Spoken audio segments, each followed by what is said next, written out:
한의원에 갔는데요, 건강 상태를 체크하는데 한의사 선생님이 이렇게 말씀하시는 거예요. 목사님, 혀 좀 길게 한번 내밀어 보세요. 그렇게 이야기하는 거예요. 에? 혀를요? 조금 당황스럽기도 하고 민망하기도 해서 꼭 그렇게 해야 돼요 그랬더니, 혀를 보면 몸의 상태를 가장 빠르고 정확하게 파악할 수 있다는 거예요. 혀의 색깔을 보고요, 또 혀의 표면에 백태가 있는지, 백태가 있다면 어디에 있는지 살피고, 또 혀가 좀 굳어 있는지, 또 침이 충분한지 말라 있는지, 심지어는 혀끝을 이렇게 쭉 내밀었을 때 그 혀끝이 이렇게 떨리는지 떨리지 않는지, 이런 것들을 통하여서 몸의 상태를 읽는다는 겁니다. 신기했어요. 우리의 육체는 혀를 통해서 건강 상태를 체크할 수 있다. 그러면 여러분, 우리의 영혼의 건강 상태는 무엇을 통해서 체크할 수 있을까요? 성경은 우리에게 이야기해요. 혀에서 나오는 말을 통하여서 나의 영적인 상태를 점검할 수 있다고 그렇게 이야기합니다. 사도 야고보서를 통하여서 야고보서 1장 26절에서 27절에 이것이 경건의 지표입니다 라고, 경건이라고 하는 것, 하나님께서 기뻐하시고 인정하시는 참된 경건 세 가지를 우리에게 이야기해 주고 있습니다. 그 부분 찾아볼까요? 야고보서 1장 26절에서 27절, 누구든지 스스로 경건하다 생각하며 자기 혀를 재갈 물리지 아니하고 자기 마음을 속이면 이 사람의 경건은 헛것이라. 27절, 하나님 아버지 앞에서 정결하고 더러움이 없는 경건은 곧 과와 가부를 그 환난 중에 돌보고 또 자기를 지켜 새 속에 물들지 아니하는 그것이니라. 경건하다고 하는 말, 우리는 경건의 훈련을 하기도 하고요, 우리가 경건한 삶들을 살아가기를 원하는데, 내가 생각하기에 경건한 것이 아니라 성경이 말하는 경건의 세 가지를 이야기한다고요. 첫 번째는 혀를 다스리는 삶, 두 번째는 고아와 과부, 이웃들의 환난을 돌보는 삶, 그리고 세 번째는 자신을 새 속에 물들지 않게 하는 삶. 이것이 경건이라고 성경이 우리에게 이야기해요. 그러니까 이런 게 중요한 거예요. 내가 생각하기에 경건이 아니라 하나님이 우리에게 경건이 뭐라고 말씀하시는가. 그런데 놀랍게도 경건의 세 가지의 나열 가운데 성경의 나열은 굉장히 중요한 의미를 가지고 있거든요. 첫 번째가 뭐냐, 혀를 다스리는 삶이다 라고, 이것을 첫 번째로 꼽고 있다고 하는 이야기입니다. 그리고 오늘 야고보서 3장 1절부터 시작하여서 더욱 이 이야기들, 혀를 다스리는 삶을 더욱더 상세하게 발전시키고, 그리고 심화시키면서 여러분 이렇게 훈련하십시오, 이것들을 조심하십시오, 이렇게 행하십시오 라고 우리에게 이야기해 주는 거예요. 야고보서, 이것은 신약의 잠언이다라고 이야기할 정도로 많은 격언과 또 명령과 권면이 있는데, 야고보서가 모두 5장으로 이루어졌거든요. 근데 이 짧은 야고보서 5장에 이렇게 사십시오, 이렇게 해야 합니다, 행함이 없는 믿음은 죽은 믿음입니다 라고 하면서 우리에게 행함을 가르치는 내용들이 무려 50가지나 50가지나 우리에게 이야기해 주고 있어요. 그리고 그 50가지의 이야기들은 전반적으로 어떤 명령들이나 지침들이기 때문에 쉽거나 가볍지 않습니다. 굉장히 엄중하고도 그리고 무게감 있는 어조로 우리들의 삶의 아주 구체적인 부분들을 디테일하게 여러분들은 이렇게 사셔야 합니다 라고 우리에게 이야기해요. 그런데요 여러분, 이렇게 엄중한 표현 가운데에서 야고보서는 곳곳에 의외의 표현들이 있습니다. 그 이야기를 듣는, 그 명령을 듣는 예루살렘 교인들을 향하여서 뭐라고 이야기하는가, 나의 형제들아, 나의 사랑하는 형제들아 라고 따뜻하고 친밀함으로 그들을 부르며 준엄한 명령들을 그들에게 요청하고 있습니다. 그 이야기 한번 볼까요? 3장 1절에 보실게요. 내 형제들아, 너희는 선생된 우리가 더 큰 심판을 받을 줄 알고 선생이 많이 되지 말라. 내 형제들아, 이렇게 부르고 시작하죠. 또 3장 10절을 볼까요? 내 형제들아, 이것이 마땅하지 아니하냐. 당연하지, 당연히 그렇게 해야지, 이렇게 이야기하는데 그냥 그렇게 하라고 윽박지르는 것이 아니라 내 형제들아 라고 부르면서 이것이 마땅하지 아니하냐, 그들에게 호소하고 있다는 이야기입니다. 또 3장 12절을 볼까요? 내 형제들아, 어찌 무화과 나무가 감람 열매를, 포도나무가 무화과를 맡겠느냐라고 하면서 누구에게 이야기하는 거예요? 주변의 아저씨한테 이야기하는 것이 아니라 여러분들은 나의 형제 아닙니까? 이게 너무너무 중요한 이야기입니다 하면서 간곡한 표현으로 이렇게 이야기하고 있는 거죠.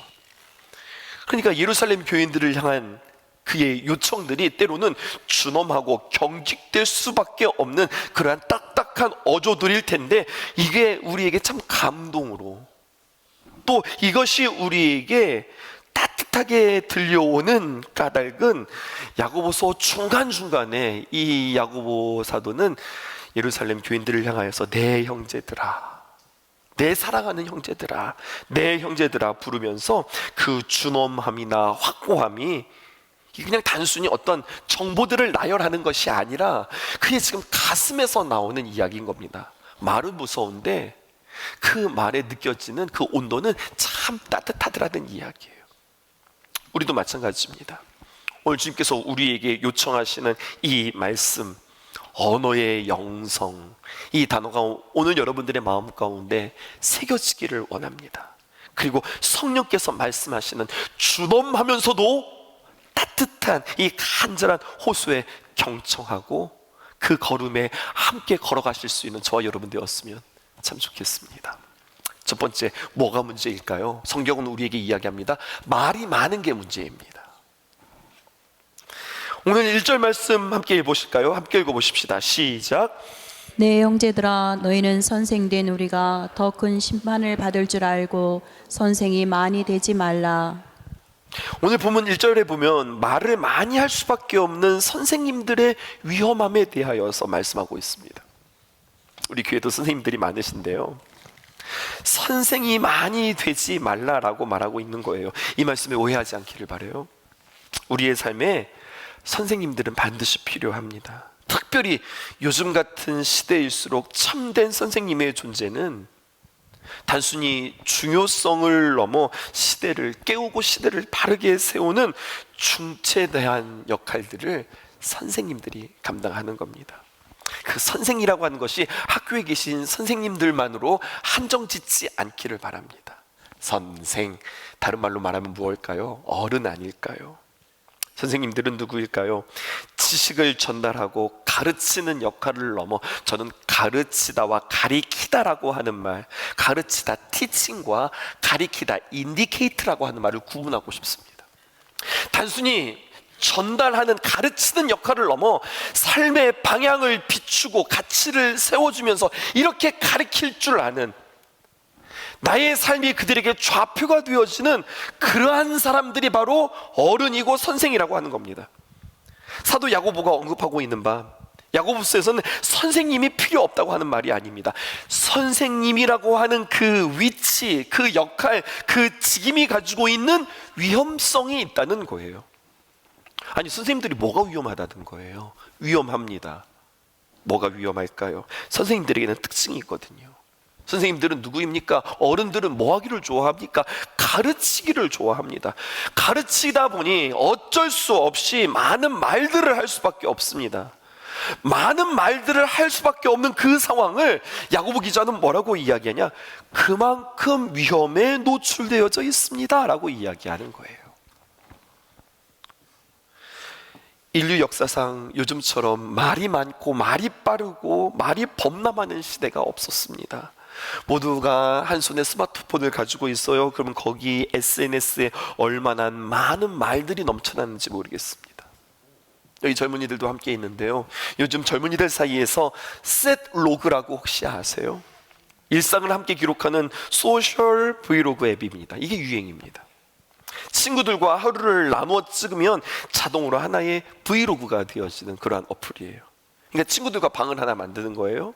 그리고 매 시간마다 내 핸드폰에 알람이 울립니다. 그러면 그때마다 약 한 2초에서 4초 정도의 짧은 영상을 찍습니다.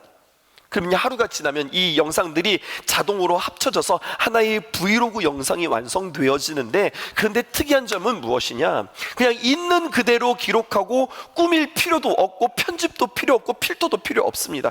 그냥 그 순간 2초에서 4초 그냥 찍기만 하면 되는 겁니다.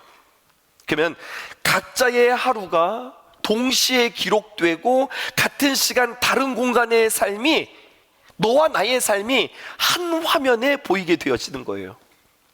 기존 SNS는 우리가 더 예쁘게 찍어야 하고 얼짱 각도가 있고 편집이 있어야 되고 필터를 통과해야 하고, 그리고 이렇게 올리면 불특정 다수가 이것들을 보게 되어지는데, 이건 그게 아닙니다. 그냥 너와 나 사이의 브이로그입니다. 그러니까 예쁘게 찍을 필요도 없고 꾸밀 필요도 없고 그냥 있는 그대로 남기는 거죠. 친구들 사이에, 연인 사이에, 혹은 지인들과 공유하는 도구입니다. 요즘 우리 친구 목사들과 함께 이 브이로그를 찍고 있습니다. 너는 목회를 어떻게 하고 있어? 나는 이렇게 하고 있는데 하면서 이런 것들을 사실은 즐기기보다는 세상 사람들이 어떻게 하나 배우고 있는 중에 있습니다. 저는 이것을 보면서 이 시대의 정서를 너무나도 잘 반영하는 어플이라고 생각했어요. 이제는 꾸미는 것, 다른 사람들이 보는 것에 대한 어떤 인식, 얼마큼 좋아요를 누르느냐, 이것에 대하여서는 신경 쓰고 싶지 않다는 이야기입니다. 너와 나 사이에 친밀감들을 너무나도 표현하고, 그리고 그것들을 우리가 공유하고 싶은 거죠. 말이나 나의 모습이 엄청난 속도로, 빠른 속도로 실시간으로 중계되어지는 시대, 서로의 상황들을 확인할 수 있는 시대, 우리가 이 시대를 언어의 홍수 시대를 넘어 언어의 폭발 시대다, 그렇게 이야기하고 싶고요. 또 모든 것들이 실시간으로 기록되어지는 시대다, 그렇게 명명할 수 있겠습니다. 제가 방금 뭐라고 이야기했어요? 언어의 홍수를 넘어 언어가 폭발한다? 여러분, 홍수가 나든 폭발을 하든 이렇게 되면 많아지기 때문에 어떤 일들이 벌어지느냐, 진짜를 찾기가 어려워지게 됩니다. 그리고 진짜에 대해서 분별하기가 어렵게 되었습니다. 여러분, 저 어떠신 것 같습니까? 저는 좀 말이 많은 것 같습니까? 아니면 말이 좀 적은 것 같습니까? 여러분 스스로에게도 한번 물어보시죠. 나는 좀 말이 많은 사람인가? 아니면 좀 나는 말이 적은 사람인가?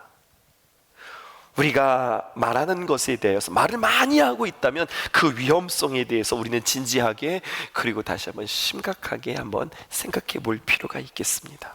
잠언은 우리에게 이렇게 이야기합니다. 잠언 10장 19절에 있는 말씀, 말이 많으면 허물을 면하기 어려우나 그 입술을 제어하는 자는 지혜가 있느니라. 성경이 우리에게 주시는 귀한 말씀에 말이 많은 것이 위험하다고 말할 뿐만 아니라 우리가 이것들을 제어하는 것이 지혜라고 말하니, 이 은혜가 우리에게 있게 해달라고 기도하는 저와 여러분 되었으면 좋겠습니다. 또 한 가지, 말의 위험함을 이렇게 이야기합니다. 함부로 말하는 것, 급한 말이 문제다라고 하는 거죠. 이것도 성경에 기록되어 있습니다. 전도서 5장 2절 우리 함께 읽어볼까요? 시작. 너는 하나님 앞에서 함부로 입을 열지 말며 급한 마음으로 말을 내지 말라. 하나님은 하늘에 계시고 너는 땅에 있음이니라. 그런즉 마땅히 말을 적게 할 것이라. 전도서 5장 2절은 두 가지의 초점을 이야기하고 있는데요. 첫 번째는 말을 더디하고, 즉 말을 아끼고 적게 해라 라고 하고, 또 한 가지 함부로 말하지 말아라 라고 우리에게 이야기해 주고 있어요. 그런데 여러분, 마치 오늘 설교의 결은 좀 평소와 다르죠. 마치 문학특강과 같고 어떤 우리에게 윤리와 같은 그러한 이야기들이 나누어지는 것 같죠. 근데 여러분, 조금만 더 들어보세요. 저는 언어의 영성이라고 설명하고 싶습니다. 그리고 오늘 여러분들에게 이 문장을 드리고 싶습니다. 우리 몸이 말입니다. 음식을 먹어야 산다면 말이죠, 우리의 영혼이 먹는 게 있습니다. 띄워주실까요? 우리의 몸이 음식을 먹어야 산다면 우리의 영혼이 먹는 것이 있습니다. 이것은 바로 말입니다. 우리 영혼에 있어서 가장 중요한 양식이 있습니다. 예수님께서 말씀하셨습니다. 사람이 떡으로만 사는 것이 아니요, 뭐로 산다고 그랬어요? 하나님의 입에서 나오는 말씀으로 산다. 여러분, 이것이 다시 한번 여러분들에게 새롭게 들리기를 바라요. 내 영혼이 산다? 우리가 밥 먹어야 건강해지는 것처럼 우리의 영혼이 건강해지는 비결, 그것은 하나님의 귀한 말씀을 들을 때에 말씀을 먹어야 나의 영혼이 건강해진다는 이야기입니다. 이것은 세상에서 들을 수 없는 이야기입니다. 그런데 여러분, 이것까지 우리가 안다 할지라도 성경은 우리에게 한 걸음 더 나아가라고 이야기합니다. 그것은 바로 무엇이냐? 하나님의 말씀 말고 나의 영혼이 또 먹는 게 있어요. 그게 바로 뭐냐? 하나님의 말씀뿐만 아니라 우리는 사람의 말을 먹고 그리고 내 말을 내 영혼이 먹는다고 하는 이야기예요. 우리의 영혼은 그것을 섭취하면서 자라나게 되는 거예요. 이것에는 여러분 모두가 다 동의하실걸요? 내 가까운 가족들에게, 내 자식들에게, 나의 부모에게, 또 나의 동료들에게, 나와 함께 가까이 있는 자들에게 내가 말하는 그 말이 큰 영향력을 미친다는 것 우리가 알고 있습니다. 근데 여러분, 내가 하는 말이 나에게, 특별히 나의 영혼에 영향을 주고 있다는 것, 여러분 이 사실을 알고 계셨습니까? 잠언에 있는 말씀입니다. 잠언 18장 20절에 있는 말씀 함께 읽읍시다. 시작. 사람은 입에서 나오는 열매로 말미암아 배부르게 되나니 곧 그의 입술에서 나는 것으로 말미암아 만족하게 되느니라. 이것을 조금 더 쉬운 세번역으로 여러분들에게 읽어드리겠습니다. 사람은 입에서 나오는 열매로 배부르게 되며, 사람의 입에서 나오는 그 말로 내가 배부르게 된다는 이야기예요. 또 그의 입술에서 나는 소득으로 만족하게 된다. 그러니까 내가 나에게 뭐라고 이야기하냐, 이것이 굉장히 중요하다는 거예요. 우리는 살아가다가 실수하기 쉽습니다. 어떤 사고들을 만나기 쉽습니다. 뭔가 잘못된 일들이 있습니다. 그때 내 입에서 튀어나오는 말, 내가 하는 게 그렇지 뭐.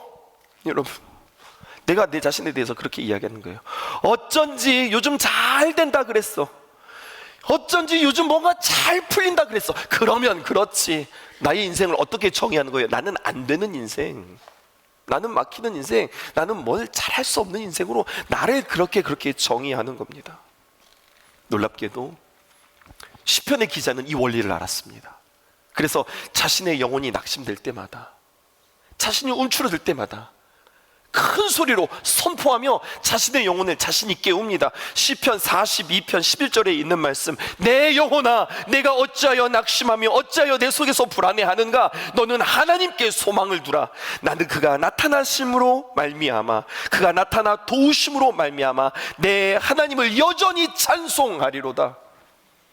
걱정과 시험거리와 문제가 있는데 누가 찬송해요? 그때는 찬송이 아니라 한숨을 쉬어야죠. 근데 시편의 기자는 아는 거예요. 내 영혼이 살아야 내가 산다. 그래서 내 영혼을 향하여서 선포하면서 이야기하는 겁니다. 내 영혼아 내가 어찌하여 낙심하며 내 속에서 불안해하는가? 너는 하나님께 소망을 두라. 누가 누구에게 이야기하는 거예요? 내가 나에게 이야기하는 거예요. 나는 걱정하지 않을 것이다. 나는 내 하나님으로 인하여 여전히 하나님을 찬송할 것이다. 어제도 찬송했고 오늘도 찬송할 것이며, 어떤 일들을 만나든지 나는 찬송할 것이다. 내 말로 인하여서 나의 영혼은 두 가지의 영향을 받는다는 거죠.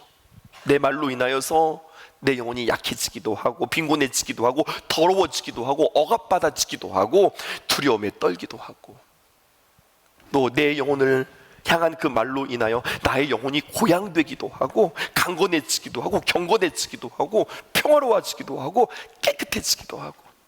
오늘 찬양대와 함께 좀 전에 기도하고 올라오면서 우리는 그렇게 기도했습니다. 하나님, 찬양대의 이 찬양이 사랑하는 귀한 성도들에게 들리자 그들의 영혼들이 고양되게 하소서, 그 영혼들이 살아나게 하소서. 내가 무엇을 듣느냐, 이것은 너무나도 중요한 겁니다. 요즘처럼 먹거리에 대해서 관심을 갖고 살아가는 시대가 또 어디 있나 생각되어집니다. 우리 한 주만에 만났는데요, 지난 한 주간의 삶들을 여러분 생각해 보세요. 한 주간 나 오늘 점심에 뭐 먹지? 저녁에는 뭐 해 먹나? 우리 가족들한테 오늘 뭐 하면서 밥 해 먹나? 그런 고민들이 여러분들에게 있었을걸요. 좋은 먹거리들이 많고 맛집들이 너무나도 많아서 어디가 맛집이래, 그러한 정보들이 우리에게는 너무나도 많을걸요.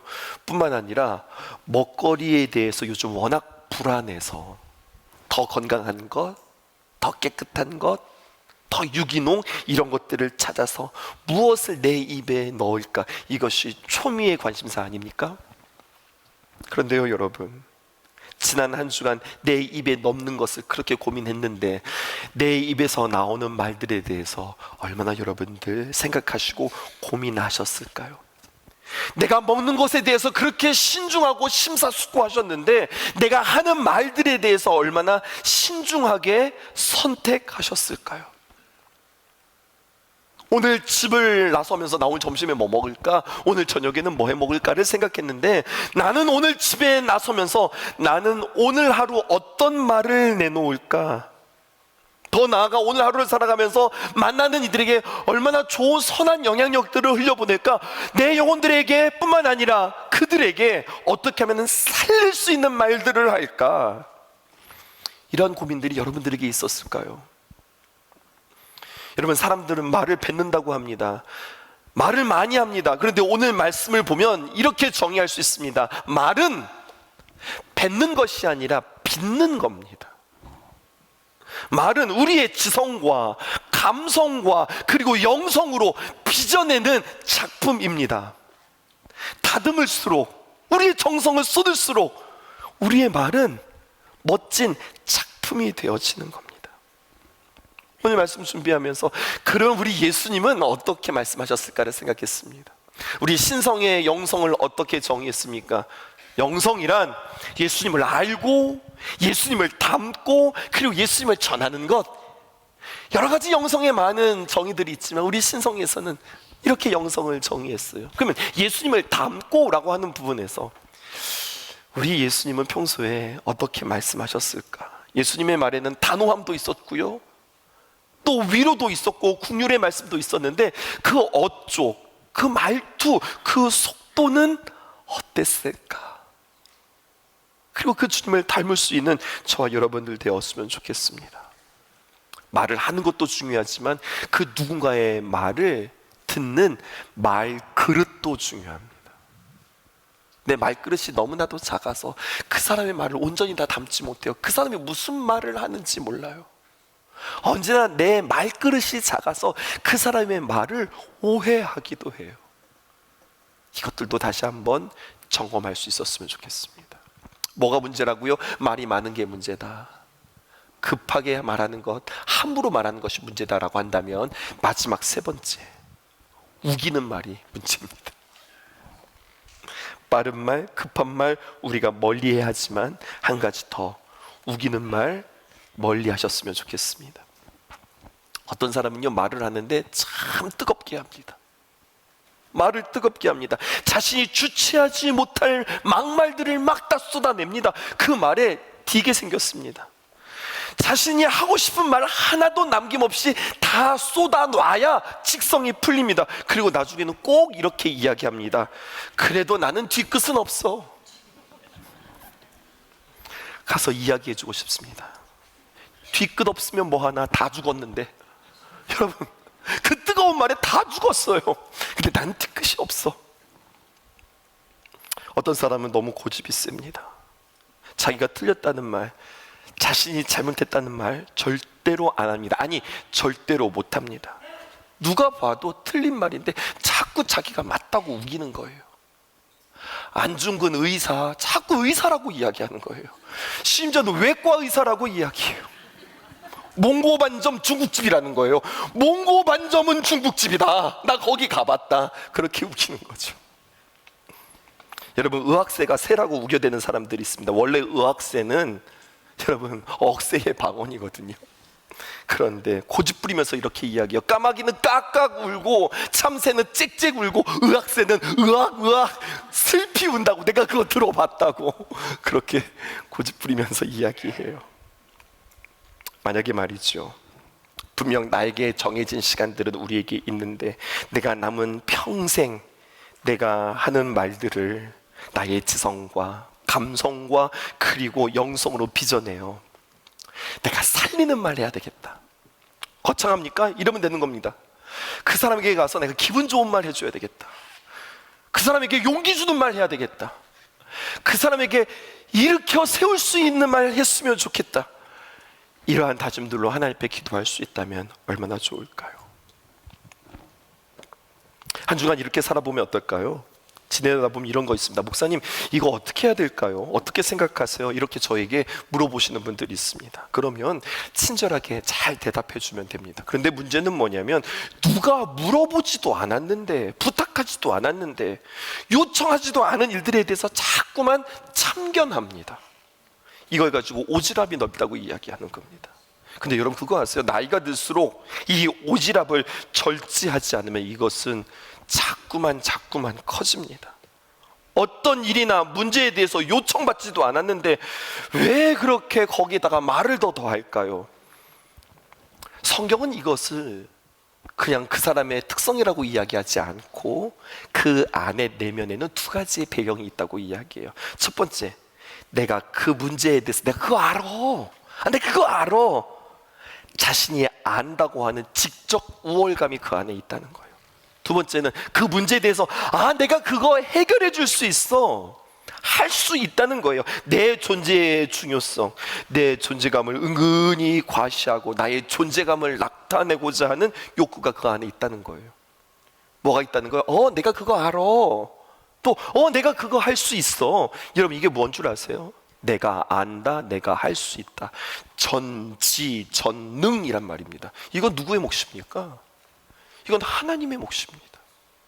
하나님이 하실 수 있는 겁니다. 근데 자꾸만 우리가 누구 노릇하는 거예요? 하나님 노릇하는 거예요. 그러면서 내 마음 한쪽에는 내가 그래도 너보다는 나은 사람이야. 너 나 없으면 안 돼. 나는 그렇게 중요한 사람이야. 과시하려고 하는 죄된 습성이 우리 안에 있다고 하는 거죠. 살아가다 보면 많은 문제들이 있죠. 오해들도 있죠. 여러 가지 많은 우여곡절들이 있죠. 다시 한번 생각해 보자고요. 그 모든 원인들이 어디에 있었는가? 내가 혹시나 말이 너무 많지는 않았는가? 내가 너무나 급하게 함부로 말했던 것은 아닌가? 내가 너무나도 우겼던 말은 아닌가? 결국 내가 주인 노릇하고 나의 존재가 나의 자랑 때문에 생긴 그러한 결과들은 아닌가? 오늘 말씀 읽고 맞춰볼까요? 오늘 2절에서 5절 상반절에 이렇게 우리에게 솔루션을 줍니다. 2절, 우리가 다 실수가 많으니 만일 말에 실수가 없는 자라면 곧 온전한 사람이라 능히 온 몸도 굴레 씌우리라. 3절, 우리가 말들의 입에 재갈 물리는 것은 우리에게 순종하게 하려고 그 온몸을 제어하는 것이라. 또 배를 보라. 그렇게 크고 광풍에 밀려가는 것들을 지극히 작은 키로서 사공의 뜻대로 운행하나니 이와 같이 혀도 작은 지체로 돼 큰 것을 자랑하도다. 보라, 얼마나 작은 불이 얼마나 많은 나무를 태우는가. 여러분 앞에서도 제가 질문했는데요. 여러분은 말이 많은 사람입니까? 적은 사람입니까? 질문했죠? 또 이렇게 질문해 볼까요? 여러분들은 말에 실수가 많습니까? 아니면 말에 실수가 적습니까? 우리가 과거에 했던 행동들로 인하여서 내가 그때 그거 하지 말걸 이렇게 후회하는 과거의 행동들이 있었다면 내가 그때 그 과거에 그런 말을 하지 말걸 말에 대한 후회도 우리에게 있지 않습니까? 그러면 우리에게 요청되어지는 삶의 아름다운 언어의 영성은 무엇일까요? 성경은 우리에게 이렇게 이야기해요. 말의 실수를 없애라 이렇게 이야기하지 않고 말의 실수를 줄이라고 이야기해요. 그럼 어떻게 말의 실수를 줄일 수 있을까요? 다윗에게서 배웁시다. 다윗은 하나님 앞에 이렇게 기도했습니다. 시편 141편 3절 말씀 먼저 볼게요. 여호와여, 내 입에 파수꾼을 세우시고 내 입술의 문을 지키소서. 기도문입니다. 다윗의 기도문입니다. 늘 기도할 때마다 여호와여, 내 입에 파수꾼, 쉬운 말로 말하면 하나님 내 입에 보초 세워주세요. 아무나 나가지 않게, 아무나 들어오지 말게 내 입에 파수꾼을 세워주시고 내 입술의 문을 지켜주소서. 하나님 앞에 기도하는 사람이었어요. 근데 많은 성도들이 여기까지만 해요. 한 가지 더 중요한 게 있습니다. 그것은 바로 무엇이냐? 시편 39편 1절입니다. 내가 말하기를 나의 행위를 조심하여 내 혀로 범죄하지 아니하리니 악인이 내 앞에 있을 때 내가 내 입에 재갈을 먹이리라 하였도다. 나라고 하는 표현이 지금 5번이나 등장합니다. 무슨 말일까요? 하나님 나의 입술에 파수꾼을 세워주세요. 기도만 한 것으로 끝나는 것이 아니라 자기 스스로 노력하는 겁니다. 내가 말하기를 나의 행위를 조심하여. 누가 조심하는 거예요? 이건 내가 조심하는 거예요.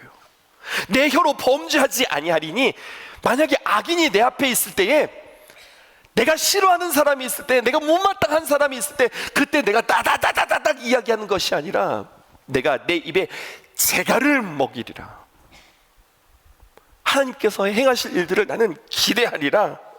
그러니까 언어의 영성에는 두 가지가 있는 거예요. 책임감도 있고 하나님 앞에 겸손함도 있는 거예요. 이 두 가지를 갖춰야 우리는 말을 아름답게 빚으실 수 있을 겁니다. 그래야 실수를 현저히 줄일 수 있을 겁니다. 사람 사는 게 다 똑같이 그런 거지 뭐. 닥치는 대로 살아가고 살던 대로 살아가고 그냥 살아가는 것이 아니라 2026년도 가정의 달 5월을 맞이했습니다. 2026년도 우리는 주님과 함께 기도의 대행진을 펼쳐갑니다. 5월엔 무엇을 기도할까요? 언어의 영성을 훈련하려고 합니다. 한 달 내내 우리는 말에 대해서 이야기할 거예요. 그리고 저 스스로도 그렇게 한번 훈련해 볼 것입니다. 여러분들 속해 속에서도 이 언어의 훈련을 가지고 나 이렇게 노력했는데 이게 안 돼. 이렇게 했는데 나한테 이런 일들이 있었어. 그런데 나에게 이렇게 참 행복한 일들이 있어서 함께 나누고 또 함께 고백하고 함께 격려하는 귀한 시간. 그래서 우리의 노력만이 아닌 하나님께서 우리의 삶에 주시는 지혜 또 삶의 풍성함을 맛보고 더욱더 행복해지는 저와 여러분 되기를 주님의 이름으로 축복합니다. 주 선한 능력으로 안으시네 그 크신 팔로 날 붙드시네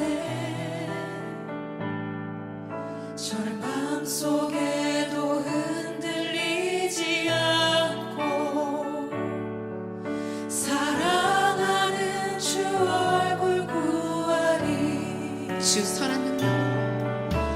선한 능력으로 안으시네 그 크신 팔로 날 붙드시네 저를 밤속에도 흔들리지 않고 사랑하는 주 얼굴 구하리 선한 능력으로 일어서니 주만을 지하리 믿음으로 우리 고대 안에 주 오실 그날 영광의 새날을 맞이하리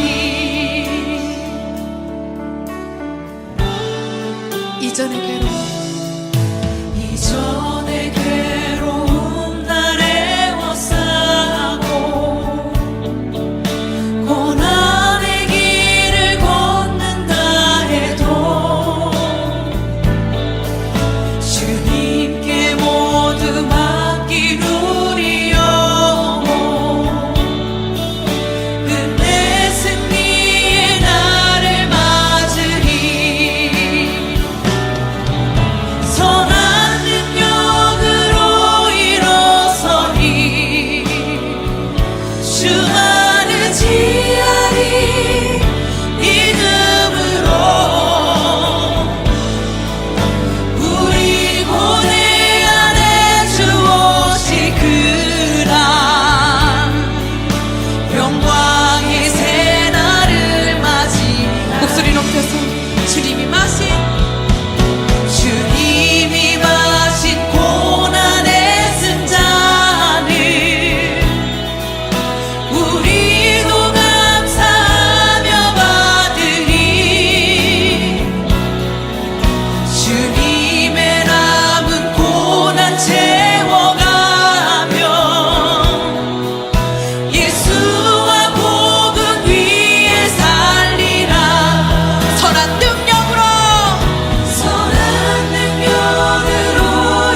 영광